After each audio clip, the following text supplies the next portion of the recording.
Isa pong magandang araw po sa lahat ng mga kabayan ka-updates mula po sa Luzon, Visayas, Mindanao, buong Pilipinas, saan mang panig man kayo ng mundo. Magandang araw po, magandang tanghali, magandang gabi. Ako po ang inyong virtual SMDC International Property Specialist Justin Archeda. And welcome to my SMDC podcast.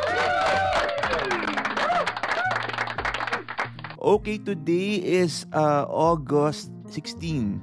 Araw po ng Miyerkules. Ayan, August 16. Ako, mega shout out po sa lahat ng mga sumweldo.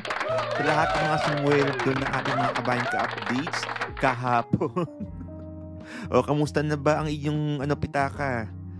May laman pa ba? Oo, naku, matuto magtabi dahil hindi lahat po ng panahon ay may araw, no? Minsan may bagyo. Ayan. So dapat talaga matuto tayo magtabi talaga para sa atin. Hindi lang puro bigay ng bigay. Okay, kasi yung mga binibigay natin, yung mga sustento na yan, huwag niyo pong aasahan na balang araw ito po ang magsisilbi yung investment. Tapos pag kayo po nahirapan, kayo naman ang hihingin ng return of investment, no?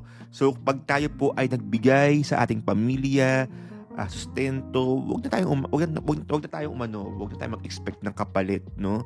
Kasi ginawa natin yun dahil mahal natin sila, no? Pero hindi ibig sabihin kapag kayo po ay may sweldo at may pera, dapat ubos-ubos ang padala. No, dapat talaga magtitira. Kahit mga 500, no, sa mga kabayan natin sa Pilipinas, no, kahit mga 500 per cut off. Malaking bagay na may 1,000 ka per month. Kapag medyo na-challenge ka magtipid pa, mas lakihan yung savings kasi nakikita mo yung passbook mo ay nagkakalaman, mas mamomotivate ka. Totoo to ha, mas mamomotivate kang mag-ipon. Maganda simulan na rin yung may pa 500, 1,000. Even sa mga OFWs, no, hindi pwedeng laging ubos padala. Ayan, kasi ang hirap-hirap pong magtrabaho sa ibang bansa. 'Di ba? Ito pa nga lang, no. Ito pa nga lang sa labas pangalan ng bansa, Diyos ko pahirapan na nga. Pahirapan ng ating pagbiyahe, no. Dadaan tayo sa airport, no. So sa airport, actually, nako, ito pa lang ating mag-uusapan ngayong araw na ito, itong airport, itong NAIA. Ayan, sabi dito kasi sa isang article, mga kabayan, mga ka-updates, nakakalungkot to, hindi ko alam kung dapat ko bang ikwento ito. Kaya lang kasi may mga pagkakataon na nakakamdaman ko talaga kasi na may mga pagkakataon na nakakamdaman ko talaga kasi na may mali talaga, may problema. Alam niyo po ba, mga kabayan, mga ka-updates, kakabasa ko lang po, no, itong balitang to, itong article na to, habang tayo po ay nagkakape. Nakita ko lang sa phone ko mismo. Okay, ang sabi dito, ito po ay report mula po sa Philstar Life by Melanie Uson, August 13, 2023, 10:21 AM. Ayan. So sabi dito, NAIA ranks 8 in Asia's worst airports for queuing times. Sabi dito, ayon po ito mismo sa pag-aaral. Ayan. So, pangulo daw po tayo sa pinaka-worst na airport. Sabi dito, the NAIA is the 8th worst airport in Asia in terms of viewing times according to a study by an international vacation rental company. Okay? Kasago conducted a study, kung maging yung Kasago po ang nag-conduct ng pag-aaral by analyzing passenger reviews from airlinequality.com, where travelers can rate the queuing times between 1 and 5 stars. The airport included in the study were those that had 20 or more passenger review. So, nagkandak nga sila ng pag-aaral kung ba to about mismo doon sa sa oras mismo ng queuing. Okay? So, naglagay sila doon kung ano yung rating ng bawat passenger na yun, from 1 to 5 stars, no? So far, pag-usapan muna natin itong the best airports. Okay? So, ito yung top 10 na best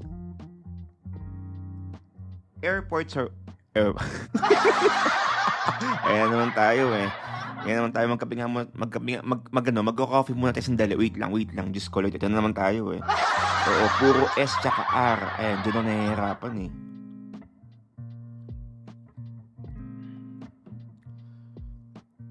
Okay. The best airports. Simulan ko sa number 10. Top 10. No? Number 10, India. Diba? India, Kempegoda International Airport, diba? India. Pang 9, okay, pang 9, Taiwan. Kung saan tayo ngayon? Taiwan. Okay, Taiwan International Airport. Pero so far, makwento ko lang po, no, sa pagpapunta, okay naman. Pero pag balik, yung mga pag mag-check-in ka ng baggage, minsan, hindi ko lang alam kung nagkakataon lang, mga 2 hours before, tsaka lang nagkaaroon ng,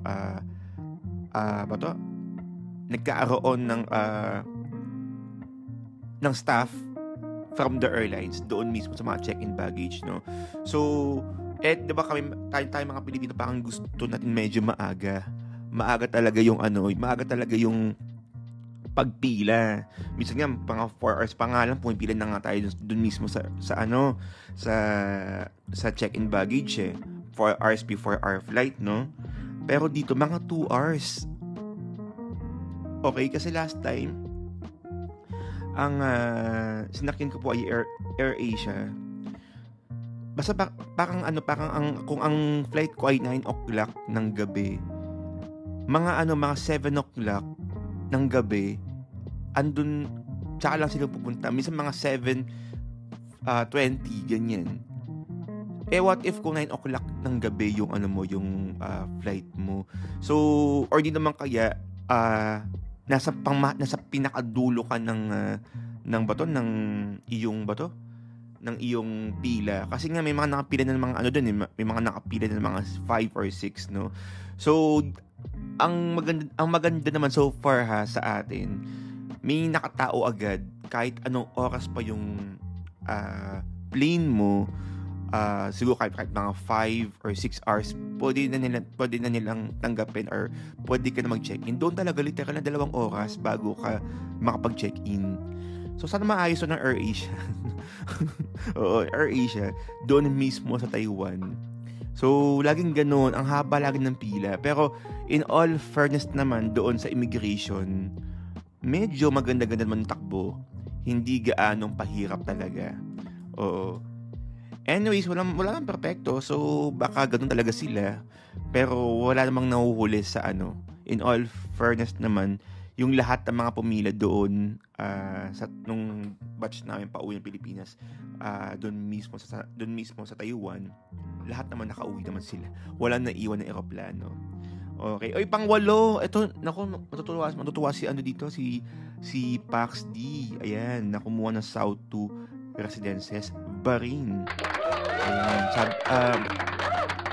parang may narinig din ako na medyo maganda rin daw ang airport nito kasi may kagrupo ako, si Jane, if naaalala nyo po, no? Na madalas kong kasama dito mismo sa Q&A vlog ko sa SMDC.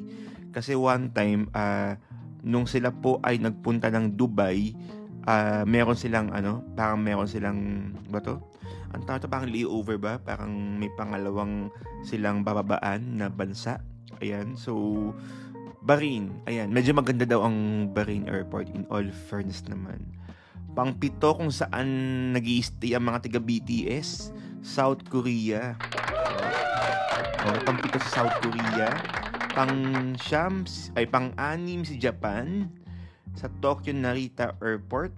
Pang-5 si Vietnam. Aba? Pang-4 si Hong Kong. True naman. In all fairness to Hong Kong. True. Sobrang smooth ng biyahe namin sa Hong Kong. Ayan, sobrang smooth dyan. Yung mga takbo dyan sa airport, sobrang smooth talaga. Okay? Cambodia, hindi pa nakakarating dito. And, number 1, mukhang feeling ko, alam niyo na to. Ayan. So far, sa lahat ng mga airport, siya talaga yung pinakamaganda. Talaga ha, so far. Pinakamagandang airport na napuntahan ko. Etong Singapore Changi Airport. Talagang ginastusan. Talagang hindi lang siya basta airport. Ang dami mong pwedeng gawin. At ang laki mismo talaga. So wala lang, except every time lang talaga na tayo nga po ay tumutungo sa airport ng Singapore.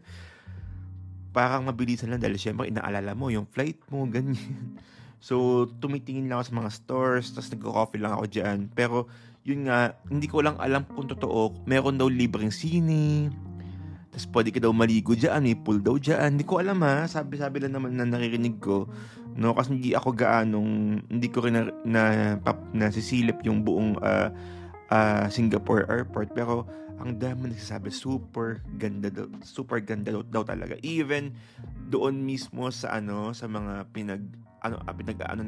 immigration. Nako, sobrang bilis din nila. At saka mabait ng mga ng mga staff diyan ng immigration. Ayan. Ayan. So yan yung ating the best airport so far. Na according mismo, hindi na gumagalaw. According mismo sa pag-aaral ng Kasago. Okay, ito naman yung mga worst. Nako. Ito yung pinaka-worst naman, yung mga worst airports naman. Hindi ko alam mo, bilang Pilipino, hindi ko alam kung a-agree ba tayo dun or no? Pero ganoon talaga siguro, di ba? Kasi, tsaka tingin ko mas maganda, it's about time na rin para maging wake-up call ito sa ating, pambansang paliparan. Wow, pambansang paliparan! Na dapat talaga ikabit ang kanilang sinturong pangkaligtasan. Mula sa mga pambabatikos, ayan, no? So, worst airport, okay. Ang best airport sa India, itong Kempegowda International Airport. Pero surprisingly, pang-10 itong si India as worst airport. Okay? May airport pa kayo sa India. Actually, 2 dito na worst airport is India. Etong Pune Airport. Ayan. Pune Airport na nakukuha ng 19.05%. No? Next is Turkey sa Istanbul Airport, 18.90%. Eto na. Philippines! Ninoy Aquino International Airport, 18.11%. Thailand, okay. Phuket International Airport, 17.78%. Chennai International Airport sa India ulit. Okay. So, 3 ang airport na nabanggit ko ng India. Yung pang top 10 yung sa best, pero may pang top 10, may number 10 spot din sila na worst, at ito pa may number 5 pa humahabol. Chennai International Airport sa India, 16.83%. King Abdulaziz International Airport sa Saudi Arabia with 15.63%. Uzbekistan. Ayan. Bansa po ito, Uzbekistan, 15%. Pang number 3, Nepal. Okay, 12.90%. Turkey ulit, no? Kagaya na may number 10 ngayon, may number 2. Dalaman Airport, 11.76%. At ang number 1 po na pinaka-worst na airport sa buong mundo, ito pong Kuwait International Airport. Hindi pala mundo, Asia pala. Oo, Asia. Kuwait International Airport. Okay. Grabe, no? So, actually, parang hindi na rin naman ako nagugulat. Even siguro yung ibang sa ilan sa ating mga kabayan ka-updates, no, na pasok tayo sa wala siguro, medyo in denial na lang siguro ang magsasabing, grabe naman. Worst, 'di ba?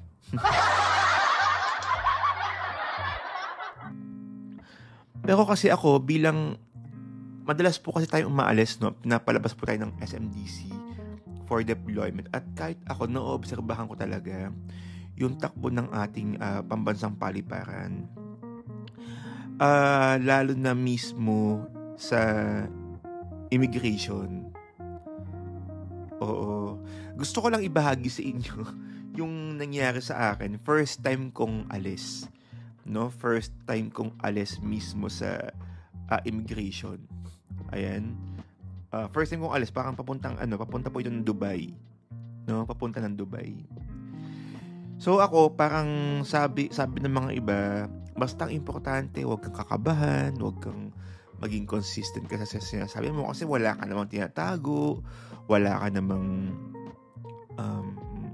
namang dapat ikatakot, no? So, ako medyo confident ako na hindi ako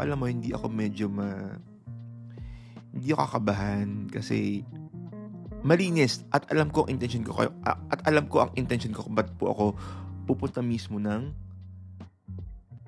Dubai. Okay. So ito na. So nangyari. So ang flight ko mismo sa Clark International Airport. Okay, ang plane ko mismo ay sa Emirates.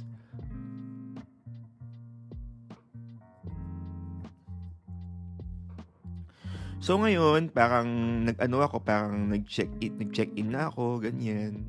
Tapos may finilaban ako. So okay na. Ang sabi sa akin ng mga kaibigan ko, wag kang magpo-post.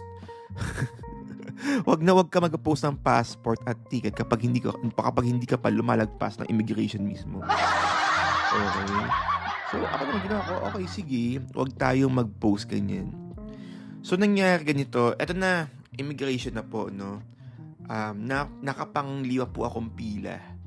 Okay, yung sa una, okay, pasok, back. Second, pasok.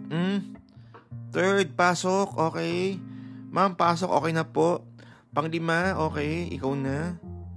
Okay, tinanong ako ilang saang bansa ang punta mo? Dubai po. Ganyan. Tapos sabi niya parang first time niyo po ba na pumunta ng Dubai? Ganyan. Sabi ko, yes po, ganyan. Tapos pinicturean ako. Tapos sabi niya, sir, diretso ka mo doon sa sa pangalawang interview. Okay? Madaling araw pa yun, siguro mga alas, baka mas alam ko madaling araw na yun eh. Okay? So, diretso ka muna doon, ganyan. So, may diretso ako.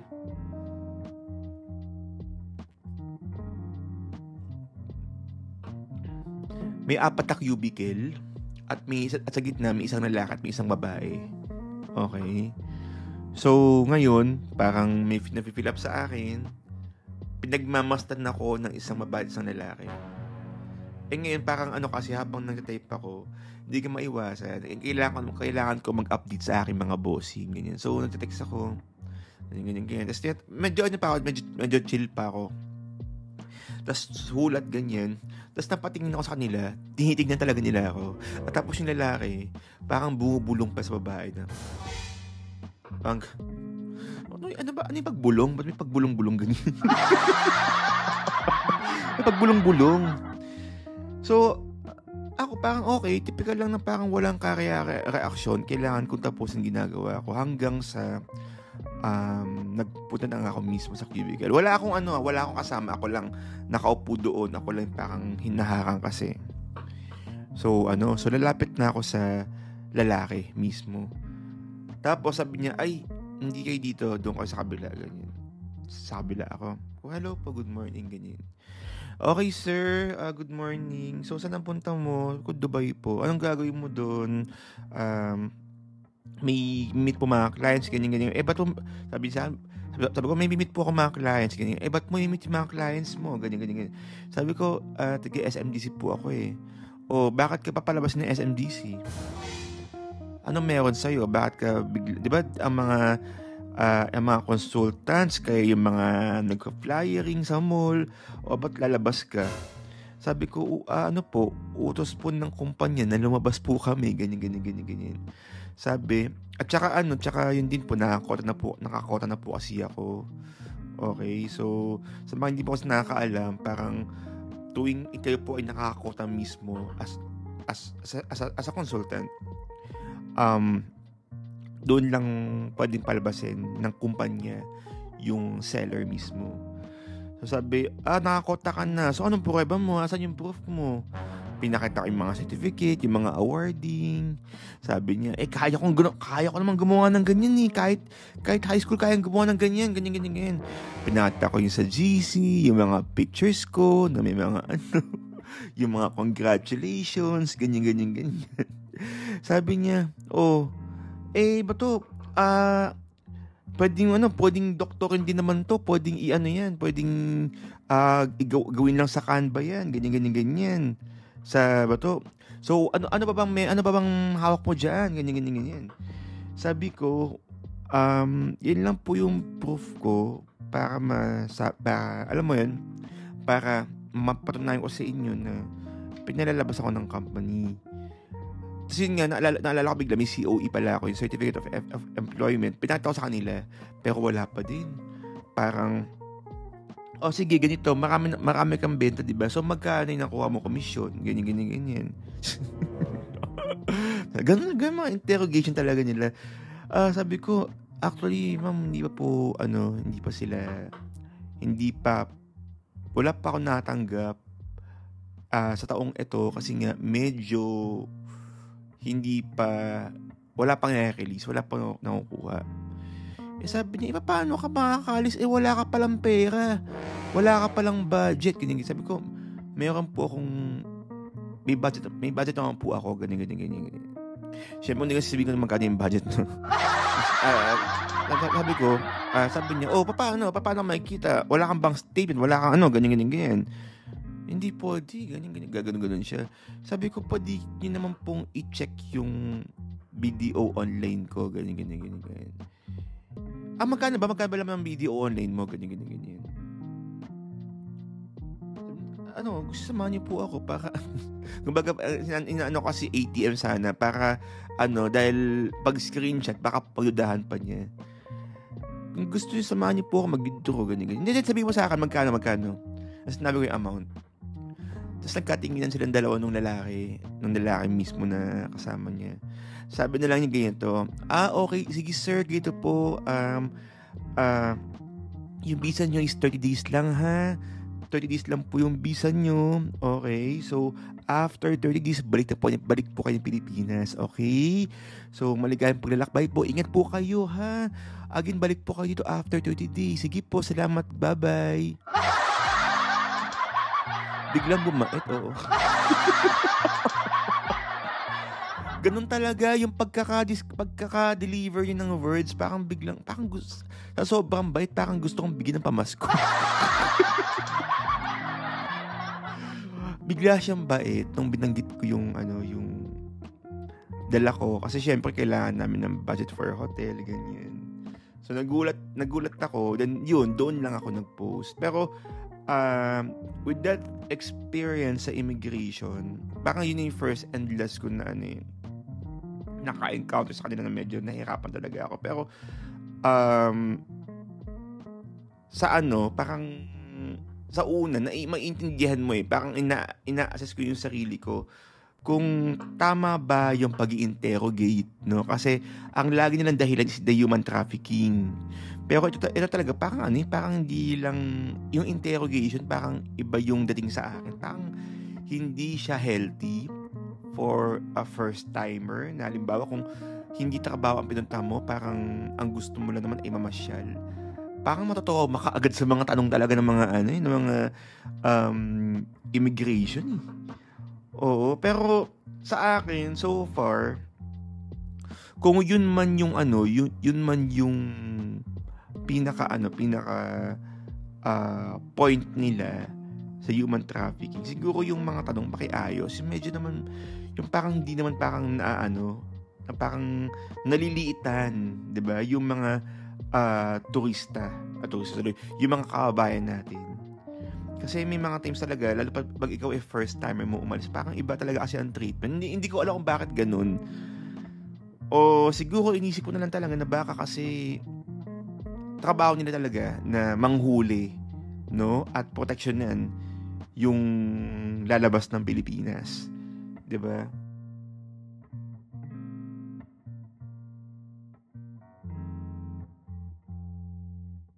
Pero siguro ang issue ko na talaga sa immigration talaga, yung na lang talaga, yung sa pila. Hindi ko alam pa kasi minsan ang bagal talaga. In all fairness naman sa immigration na, parang kahit paano hindi sila ganun kasungit. Dati ang sungit-sungit nila minsan pero hindi ko lang alam kung natatapat lang sa akin yung So minsan ang sungit-sungit kasi sinusungitan ko din. Dati nag-good morning, good afternoon, good evening pa ako. Hindi na kasi parang nakabusangot. Siguro dahil pagod or pero etong mga ang alis ko naman, parang so far okay naman sila. Cool naman sila.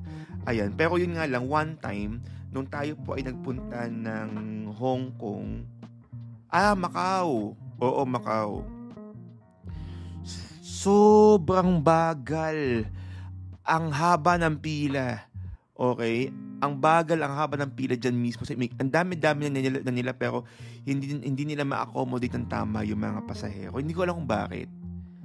Okay. Pero itong huling alis ko, itong Taiwan, ito ngayon, medyo okay naman so far. No? Walang gaanong tao. Pero doon talaga sa alam mo yun, doon talaga sa medyo ang hirap, no? Muntik na po ako maiwanan ng eroplano.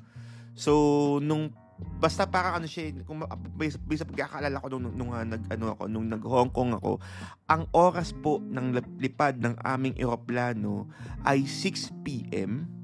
Okay? Pero 5:30 nasa immigration pa rin po ako. Kaya nung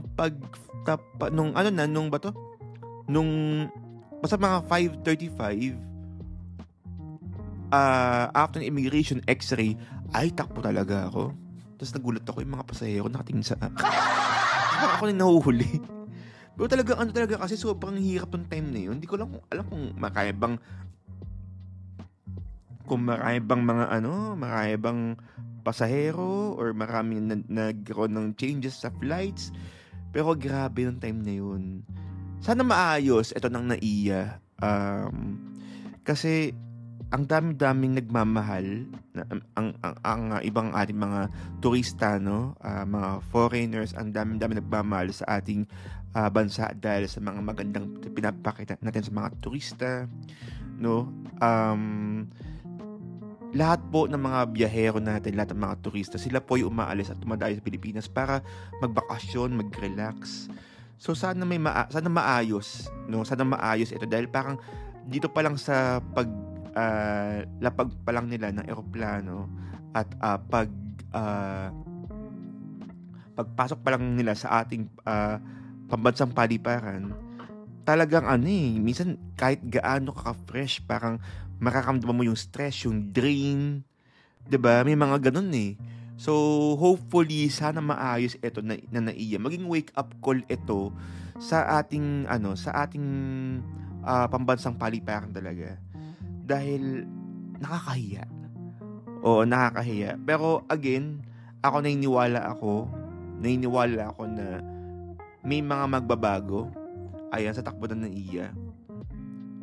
let's just hope and pray kasi malaki din po ang ako for me wag nating sa mga sa mga kabayan ka-updates ko na Pilipino, na kapatid ko sa Pilipinas, ganyan.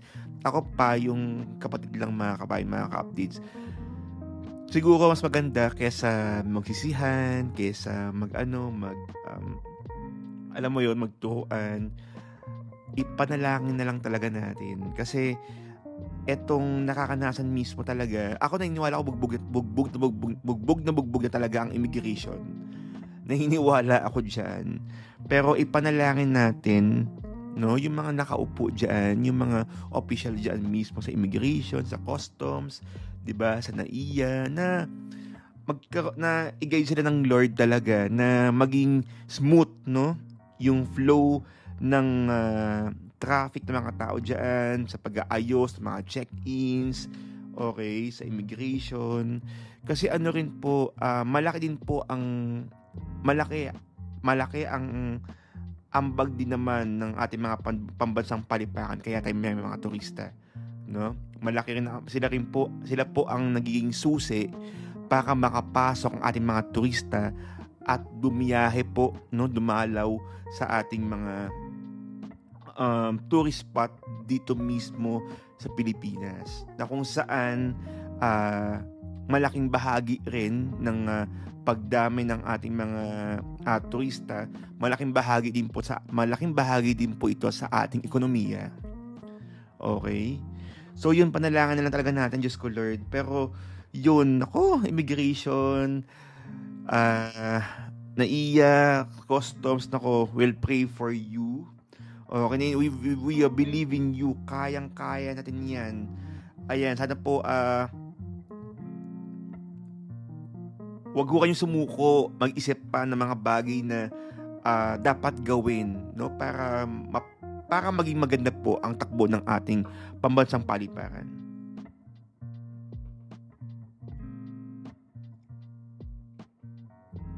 Kumako na nga po tayo sa ating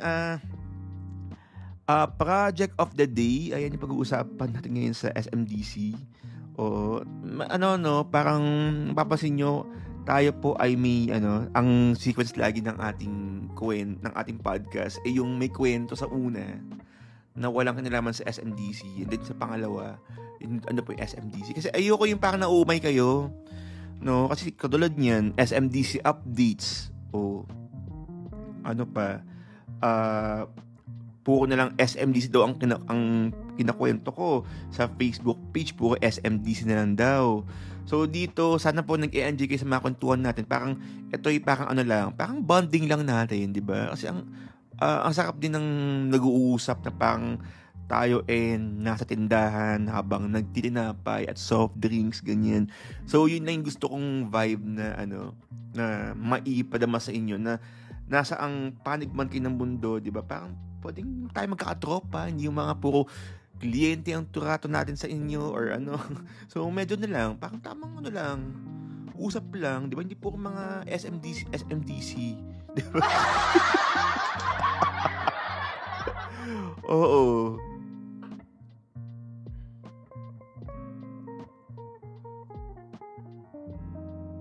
Okay, so ating pag-uusapan mga kabayan, mga ka-updates,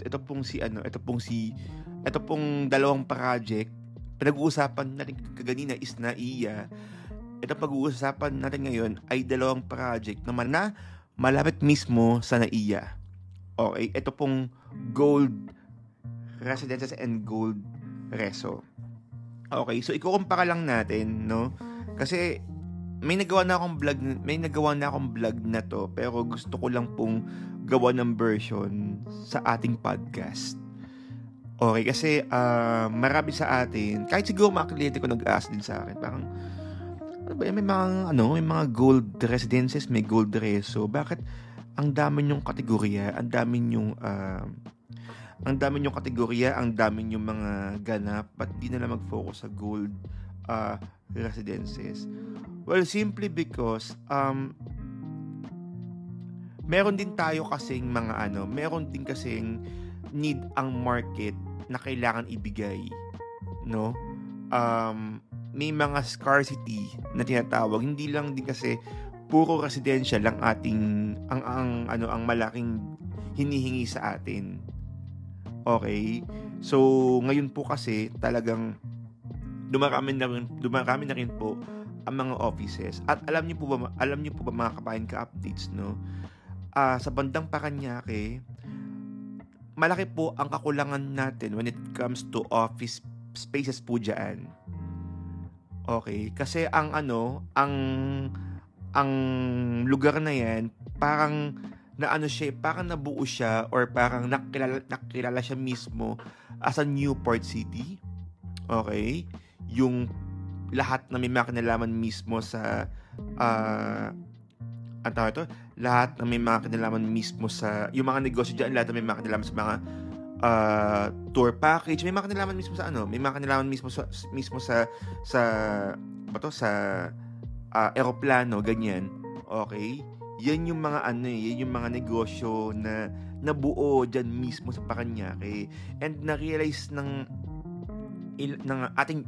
SMDC na may mga kulang na office spaces may mga kulang tayo ng mga office spaces diyan na hindi nakukuha ng mga gusto pa magnegosyo sa area na yan. So, may hinahanap po ako dito. Teka lang, asan na ba yun?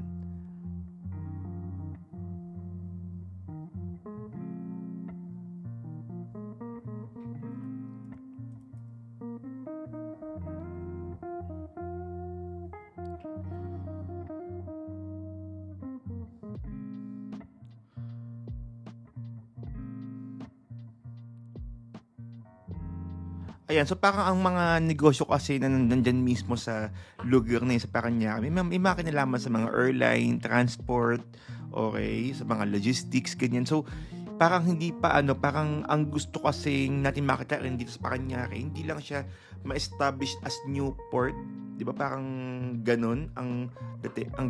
Kapag dapat din talaga, parang imagine mo yung yung Makati, ba, Ortigas, ano pa ba, Quezon City, may mga central business district na nabuo talaga dyan. Dito sa Parañaque, parang kulang pa, parang wala pa gaano, no? Though andyan ang ating mga airports, no? Andyan yung Newport City, pero tingin ko kulang pa. At yun din na nakita ng mga ilan sa ating mga developers, kaya din nagtatayuan din dyan ng mga ibang mga buildings dyan. So dito sa Gold City kasi,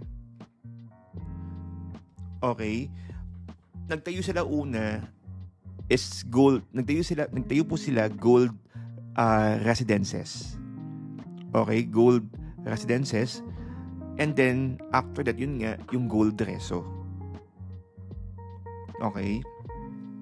So, ngayon, gusto ko ikumpara sa inyo kung ano yung mga pinagkakaiba ng gold residences at gold reso. Sa Gold City, magsisimula ako sa Gold City. Sa Gold City, meron tayong 5 phase. Okay? Sa phase 1, phase 2, ayan po ang gold residences. Okay? Sa phase 1, meron tayong 3 buildings. That's building A, B, and C. Ito yung mga unang nilaunch na building dyan mismo sa Gold City. Ang mga 1-bedroom dyan ay mga 25.42 square meters, pero wala po tayong balcony.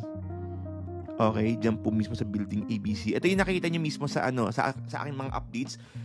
Yung gano'ng itsura niya, yun na po yun. Yun po yung building A, B, and C.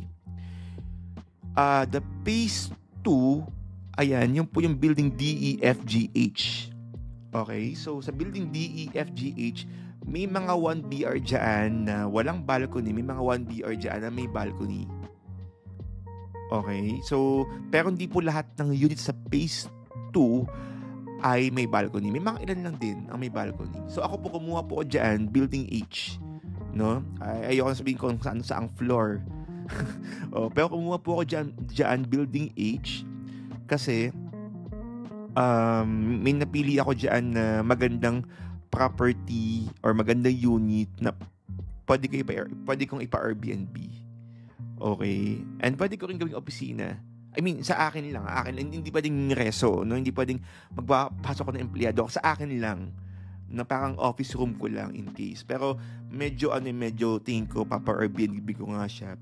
Papa-interior ko, tapos papaupahan ko ng mga 3,500 to 4,000 pesos.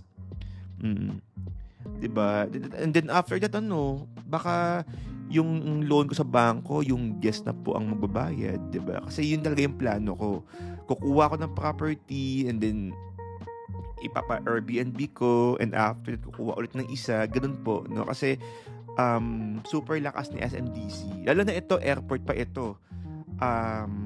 Sa airport kasi, ang kinaibahan kasi sa Makati, sa Ortigas, sa QC, no? Parang, okay, mayaman sila when it comes to or maraming tao talaga dyan, malaki ang traffic dyan, iba, marami laging tao, pero may possibility kasi na ang mga taong dumadaan dyan ay pare-pareho lang. Okay, so for example, may nag-staycation sa unit mo. Okay? Nag-staycation sila. Okay, pero baka yun na yung first and last nila. Kasi na-experience na nila yung unit mo eh. Okay? Pero, ang kinaibahan kumbaga parang hindi mo na alam kung sila ba ibabalik pa. Okay? Pero ang kinaibahan naman kay Paranaque, kay Gold, maraming tao dito, at ang mga tao dito ay hindi pa ulit-ulit. Why? Because iba-iba mga taong pupunta po dito.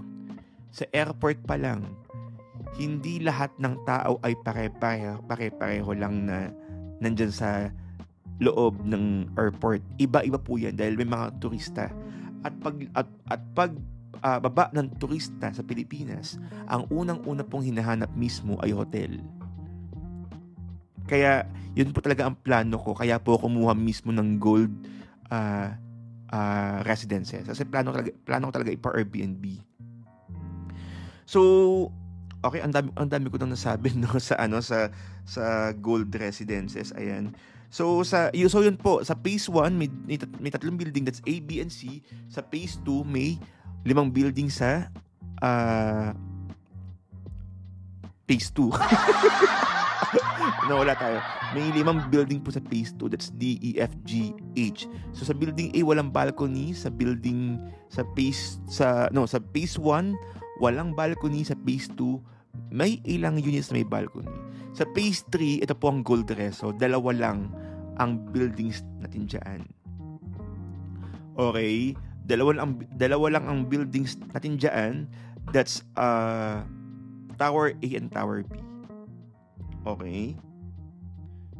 So, dito din po, wala din po tayong mga balcony.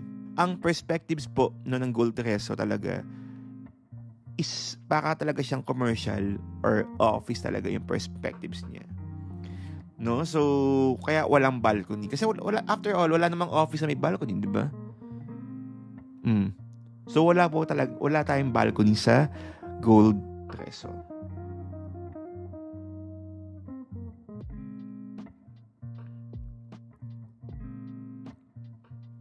So, yun po. Yun po yung mga ilan sa mga pinagkaiba natin. Sa studio unit naman, okay. Sa studio unit ng Gold Residences, meron lang tayong studio unit sa Building F. Pero sold out na. Ang area dyan ay 21 square meters. Okay? So, yun lang po ang meron tayo sa Building F. Studio. The rest wala ng studio. Sa Gold Reso naman, meron tayong studio, Building A and Building B. Mga 20 square meters po ang ating mga studio dyan. By the way, doon mismo sa 1BR, sa phase 1, sabi ko nga po kanina, ang phase 1 natin ay 25.42 square meters. Ang phase 2 naman natin, 27.9 square meters. Okay? At sa 27.9 square meters po na ito, may 2 version. May isa, may balcony, may isa wala. So, kung gusto mo ng malaking living spaces, imagine mo yung balcony mo, parang extension mo na yon mula po sa inyong kwarto, sa bedroom. Pero kung gusto mo na may balcony, medyo tatapyasan yung kwarto mo para maging balcony. So, ganun siya kasimple mismo. Okay, so sa mga amenities naman, halos walang pinagkaiba. Pero sa Gold Resort talaga kasi, medyo, may mga ano tayo dyan, may mga, parang ano, may mga business lounge or business hub. Ayan, na kung saan, in case na kung may mga meetings kayo, ng mga staff mo, pwede. May training room, ayan. So, yung ano niya, yung design din ng lobby natin, hindi siya mukhang residential. Okay, mukhang literal talagang opisina. Ganon po yung itsura mismo ng Gold Reso. Mapapansin niyo po yan sa mga 360 degree na ina-upload ko sa aking Facebook, sa aking YouTube channel. Ganon po siya. No? Tapos, sa payment terms, ayan, pare-parehas lang din naman sila sa Phase 1, Phase 2, and Gold Reso. 15% payable in 48 months. No? So, pare-parehas lang sila ng terms. 15% payable in 48 months and then 85% balance through bank financing. Like ko sinasabi sa mga kliyente ko kapag since mahaba-haba naman yung 48 months, kapag may mga extra blessings or extra money na biglang dumating, 'di ba? I-add nyo na po mismo sa DP para lumit ang inyong bank financing. 'Di ba? So yun din kasi yung plano ko. No? Para medyo kasi wag lang ho tayo mag-i-stick mismo doon sa kasi ito yung eksaktong loanable amount ko. No. Kung may biglang paghandaan, bawasan ng ating balanse, and then mag-ipon din pala sa ating pampa-interior kung may plano po kayo na mag-Airbnb. Okay? And ang reservation po dyan ay 30,000 pesos. Okay? Ako super favorite ko etong project na ito, etong Gold City. Kasi nakita ko yung potential ng location. Lalo na yung 2 phase dyan. Kasi nga sabi ko nga kaganina, 5 ang phase dyan sa Gold City. May 2 pa dyang bakanteng lote na hindi pa nila nilalaunch. So ako na-excite ako doon. Kasi parang duda ko lang feeling ko lang, baka pwede magkamali. Pero nagdududa kasi ako na tingin ko, yung kabilang yung kabilang isang piece dyan, possible gawing mall. No?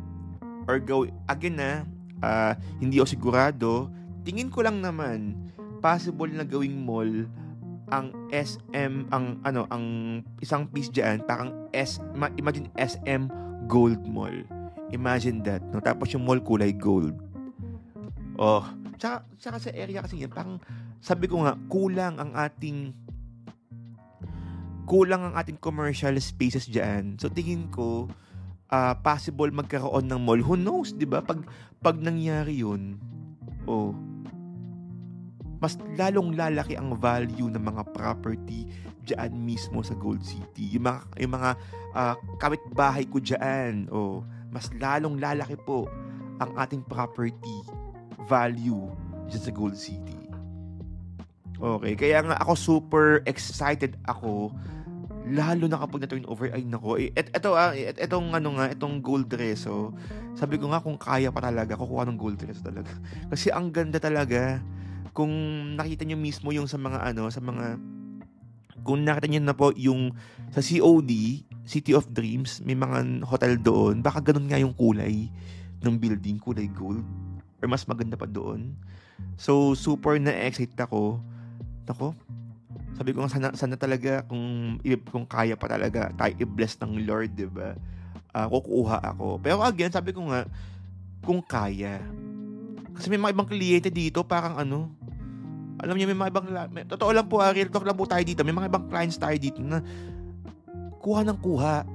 Tapos biglang i-flip na natin. May mga ganun. Ako, totoo lang, minsan, dumarating yung times talaga, nakapagkuha ng kuha, na-overwhelm.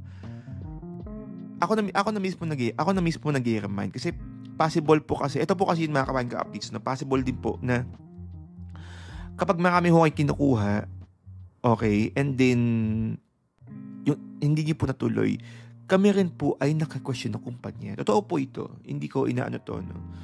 Naka-question po kami ng kumpanya. So, kahit ako, parang kung maaari, wag masyadong, subukan nyo muna, di ba? And then, kahit sa mga presentation nga, ina-ask ko kung kaya nyo ba yung ganitong monthly? Kasi baka mamaya, kasi baka may pressure lang kayo or what, or gusto nyo lang talaga, pero pinipilit nyo lang, pero hindi pala talaga kaya. No? So, ako, kung alam kong hindi kaya, hindi ko pinipilit. Kasi magiging problema yun sa bank financing someday. Plus points kay bangko kasi yung on time ka nagbabayad. Plus points yan. Ngayon, kung hindi ka on time nagbabayad, ay good luck. No? So, plus points po iyan. Kaya sa lahat po ng mga kabayan ka-updates dyan na, na siguro sa daming ganda sa SMDC kumukuha ng maramihan. Ako, bilang inyong consultant, hindi ko ni-recommend na kumuha ng marami. Yung kaya nyo lang. Unless kung sinyaman nyo si Mami Pacquiao. Si Mami Junisha. Oh. Si Mami D. Umanda mo, pastor! Kung makatulong ka mo sa kong anak, karong nabana, oh, di ba nagagalit ka? akong ipaabot ninyo! Mami D, ba nagagalit ka, Mami D? At saka gusto ko na lang din gamitin ng pagkakataong ito, ha, mga ka-updates. Kapag kayo po ay mag-a-ask ng proposal, competition, magpa-present sa meeting, at kung ano man po ang nag-condition nyo, whether it's a yes or a no, please let me know. Kasi ang dami sa atin, ang lakas mang ghosting. Alam nyo, hindi ko kaya biro ang bumuo ng proposal. Kahit sabihin nyo na, hindi ka naman sinabi na gumawa ka ng proposal. No, it's our job na bigyan kayo ng magandang proposal. Hindi ito sample lang na parang Siyempre, as a consultant, yung tagumpay nyo ng pagkuha ng inyong property, tagumpay rin namin someday yun kapag pinaupahan nyo. Mas masaya pa kami pag kayo po ay hindi na uubusan ng kapag kayo po ay laging fully booked. Alam mo, may mga nagpapasend dito ng RA, hindi ko alam kung nakikinig sila. Nagpasend ng RA, tapos wala na. Hindi na Oo, pwede nyo sabihin sa akin, mga kabayan ka-updates, no? It's me, it's not you, it's me. Pwedeng ganun, di ba? O di naman kaya may family. My family. Oh, kahit na alam kong importante yung family mo, 'di ba? Pero magsabi po kayo ng inyo nasa saloobin, 'di ba? So sorry.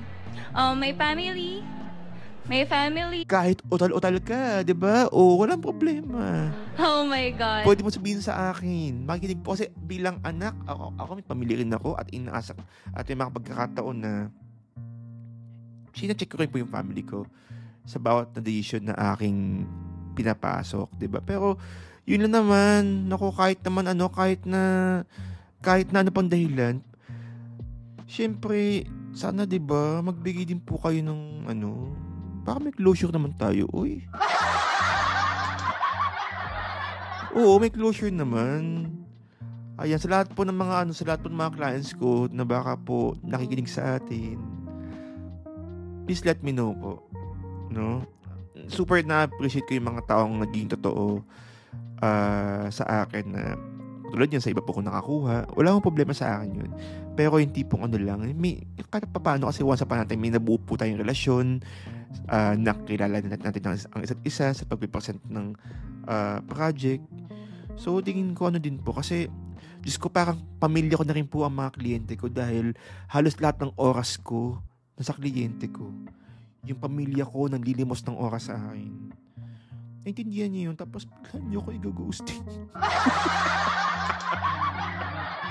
Ay, nako, marami na ho tayong napag-usapan, Diyos ko, Lord. Again, maraming salamat po sa inyong panonood, pakikinig nakikinig sa atin mula hanggang dulo. Oo, kung kayo po ay may mga tanong kung kayo po ay may mga tanong all about SMDC projects, especially Gold City, okay, please DM me on WhatsApp at 63-9152-814-355, 63-9152-814-355, and allow me to help you. Tutulungan ko po kayo, ayan, basta wag lang ho kayo manggo-ghosting. Oo, ikaw nakikinig, hindi ka sumasagot, mag-reply ka. Ako po ang inyong virtual SMDC International Property Specialist, Justin Archeda. Please do follow me on Spotify, YouTube channel, Facebook page, TikTok, and Instagram, na lagi po nang papaalala po sa inyo, kabayan ka updates. Sabay-sabay po tayong lumipad at mangarap. Again, maraming salamat. Stay safe and happy investing, everyone. Bye!